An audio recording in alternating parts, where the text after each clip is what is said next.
Hi friends, welcome back to our channel I-DREAMZ. இன்னைக்கு வீடியோக்குள்ளே போகிறதுக்கு முன்னாடி எல்லாருக்குமே கோகுலாஷ்டமி நல்வாழ்த்துக்கள். ஸோ இன்றைக்கி வீடியோவில் நம்ம என்ன ரெசிபி பார்க்க போகிறோம்னா இனிப்பு சீடை எப்படி செய்யணுன்றது தான் பார்க்க போகிறோம். இந்த மெத்தடில் செஞ்சிங்கன்னா கண்டிப்பாக சீடை உடையாமல் டேஸ்ட்டாக வரும்.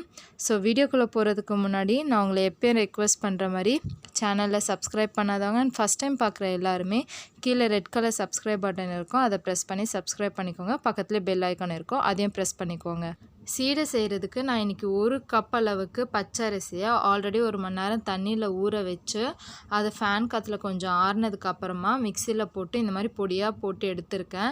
இதை கொஞ்சம் வறுத்துக்கலாம். இது கூடவே உளுத்தம் பருப்பை 1 கப் அளவுக்கு நீங்கள் கொஞ்சம் வறுத்து எடுத்துக்கோங்க. கோல்டன் ப்ரௌன் வர வரைக்கும் வறுத்தா போதும். இதை ஃபேன் காற்றுல கொஞ்சம் ஆறுனதுக்கப்புறமா மிக்சி ஜாருக்கு மாற்றிட்டு இதை பொடி பண்ணி எடுத்துக்கோங்க. இந்த பொடி நல்லா ஃபைன் பவுட்ரு மாதிரி இருக்கணும். அதையும் இந்த பச்சரிசி கூட சேர்த்துக்கலாம். பச்சரிசி கூட சேர்த்துட்டு கொஞ்ச நேரம் வறுத்து எடுத்துக்கலாம். ஏன் வறுத்து எடுக்கணும்னு சொல்கிறேன்னா, பச்சரிசிலாம் அந்த ஈரப்பதம் அப்படியே இருக்கும். அது வறுத்தா மட்டும்தான் அந்த ஈரப்பதம் போகும். அதனால தான் நீங்கள் வறுக்கும்போது கொஞ்சம் தொட்டு பார்த்தீங்கன்னா விரல் பொறுக்க முடியாது, சூடு இருக்கணும். அந்த அளவுக்கு வறுத்து எடுத்துக்கோங்க. இன்னொரு பக்கம் ஜீரா ரெடி பண்ணிக்கலாம். அதுக்கு நான் வெல்லம் ஒரு 100 கிராமும் ஒரு 1.5லேருந்து 2 கிளாஸ் அளவுக்கு தண்ணியும் ஊற்றி இதை சூடு பண்ணிக்கிறேன். கொஞ்சம் வெல்லம் கரைஞ்சதுக்கப்புறமா ஏலக்காய் தூள் இதில் சேர்த்துக்கலாம். சேர்த்துட்டு இது நல்ல ஒரு கொதி வரட்டும். இது கம்பி பாகம்லாம் வரணுன்ற தேவையில்லை. வெல்லம் நல்லா கரைஞ்சி வந்தாவே நம்மளுக்கு போதும். வெல்லம் நல்லா கரைஞ்சிருச்சு. இப்போது நான் ஆஃப் பண்ணிடுறேன். பச்சரிசியும் உளுத்தம்பருப்பு பொடியையும் இந்த மாதிரி சலிச்சு எடுத்துக்கோங்க. அப்போ தான் கல்லோ இல்லை வேறு எதனா இருந்தாலும் டஸ்ட்டெல்லாம் மேலே நின்றுடும். நம்மளுக்கு பவுட்ரு நல்லா ஃபைன் பவுடராக கிடைக்கும். இப்போ நம்ம காய்ச்சின ஜீராவை இதில் வடிகட்டி கொஞ்சம் கொஞ்சமாக சேர்த்து கலந்துக்கோங்க. அப்போ தான் மாவு கன்சிஸ்டன்சி கரெக்டாக வரும். நீங்கள் ஒரே வாட்டி மொத்தமாக ஊற்றிட்டிங்கன்னா அப்புறம் உங்களுக்கு பதம் தெரியாமல் போயிடும். இந்த மாதிரி கொஞ்சம் கொஞ்சமாக சேர்த்து இதை நல்லா மாவு பதத்தில் பிசைஞ்சு எடுத்துக்கலாம். வெல்லம் பாகையே இப்படி ஃபில்டர் பண்ணி பண்ணுறோன்னா அப்போ தான் அதில் இருக்கிற கல் டஸ்ட் எல்லாம் நம்மளுக்கு தனியாக வந்துடும். அதனால தான் ஃபில்டர் பண்ணி இது கூட மிக்ஸ் பண்ணிக்கிறோம் நம்ம. இப்போ பார்த்தீங்கன்னா மாவு நல்லா கரெக்டான ஒரு கன்சிஸ்டன்சியில் திக்காக வந்துருச்சு. இதுக்கு அடுத்ததாக ஒரு சின்ன சைஸ் கடாயில் 1.5 டீஸ்பூன் அளவுக்கு நெய் ஆட் பண்ணிக்கலாம்.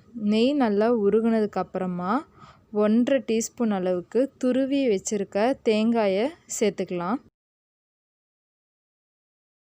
தேங்காவை ரொம்பலாம் வதக்க தேவையில்ல, லைட்டாக நெய்யோடு மிக்ஸ் ஆகிற அளவுக்கு வதங்கினா போதும்.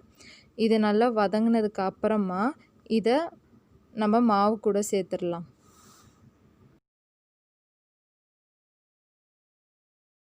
இது கூடயே வெள்ளை எள்ளு 1 டேபிள் ஸ்பூன் அளவுக்கு, சிட்டிகை உப்பு, 1 டீஸ்பூன் அளவுக்கு வெண்ணெய் சேர்த்து நல்லா பிசைஞ்சு எடுத்துக்கலாம். வெண்ணெய் இந்த மாவோட சூட்லேயே கரைஞ்சிடும். ஸோ வெண்ணெய் போடுறதுனால என்ன ஆகும்னா சாஃப்டாக இருக்கும் மாவு. இன்னும் நம்ம இந்த அளவுக்கு நல்லா பிசைஞ்சதுக்கப்புறமா இதை சின்ன சின்ன பால்ஸாக உருட்டி எடுத்துக்கலாம். ரொம்ப லேசாக கையை வச்சு உருட்டிக்கோங்க. ரொம்ப அழுத்தி ப்ரெஷர் கொடுத்து எல்லாம் உருட்ட வேண்டாம். அப்படி உருட்டினிங்கன்னா உடஞ்சிரும். இந்த மாதிரி லேசாக உருட்டினிங்கன்னா பால்ஸ் நல்லா வரும். அண்ட் உங்களுக்கு விரிசலும் வராது. இதில்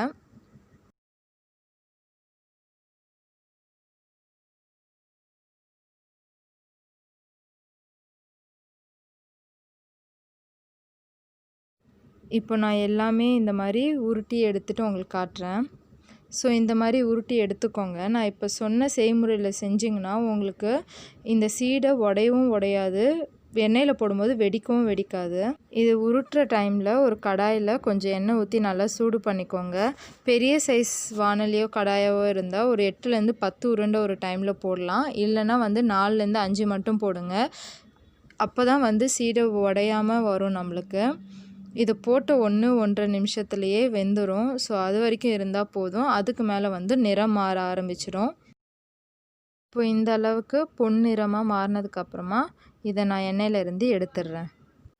இப்போ பார்த்தீங்கன்னா தெரியும் இது உடையாமல் எவ்வளோ நல்லா வெந்து வந்திருக்குன்றத. இதை ஒரு பிளேட்டில் வந்துட்டு மாற்றிக்கோங்க. இந்த மாதிரி ஒரு 4-5 ட்ரிப்பு போட்டு எடுக்கிற அளவுக்கு வரும். நான் சொன்ன அளவில் பண்ணிங்கன்னா இதெல்லாம் கம்ப்ளீட்டாக ஒரு பிளேட்டுக்கு மாற்றிடுறேன். ஸோ இந்த கோகுலாஷ்டமிக்கு இந்த சீடையை நீங்களும் ட்ரை பண்ணி பார்த்துட்டு உங்களுக்கு எப்படி வந்ததுன்ற கமெண்ட்டை கீழே மறக்காமல் கமெண்ட் பாக்ஸில் சொல்லுங்கள்.